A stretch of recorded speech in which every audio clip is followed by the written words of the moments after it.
Au moment où le gouvernement burundais trouve que la plupart des problèmes que le pays connaît aujourd'hui trouvent leur origine dans le colonialisme et le néocolonialisme, une certaine classe politique burundaise trouve ces arguments non fondés. Le professeur Évariste Ngaïmbenda, qui s'exprimait au cours de la 4e conférence du réseau de recherche sur le Burundi tenue la semaine dernière à Nairobi, s'inscrit en faux contre cette position du gouvernement burundais. Le Burundi n'est pas le seul pays, ni au monde, ni en Afrique, ni dans la sous-région, à avoir été colonisé.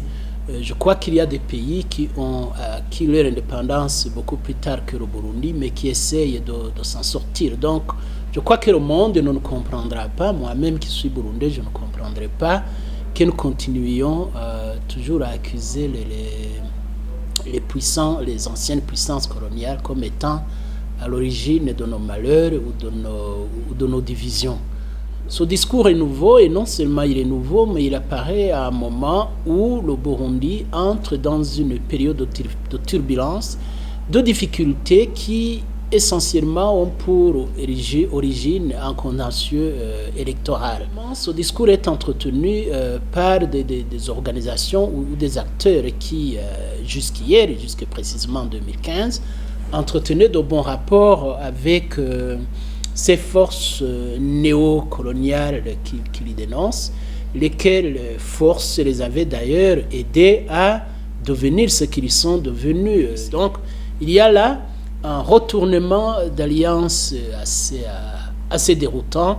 Voilà pourquoi j'ai mis des doutes. Le porte-parole du président de la République du Burundi soutient mordicus la position du gouvernement.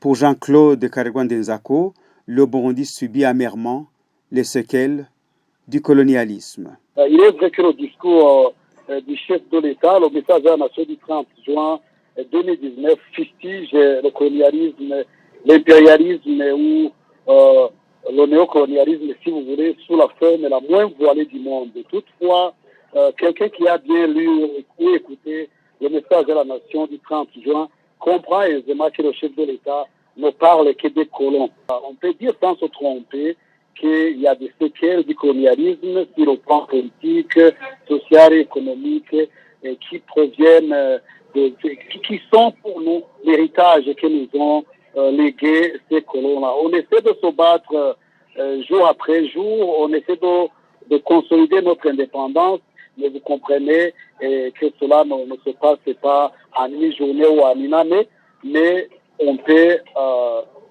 conclure que quoi que l'on dise, il y a toujours ces séquelles-là de la colonisation. Signalons que cette position a été rappelée par le président de la République dans son discours lors de la célébration du 57e anniversaire de l'indépendance du Burundi.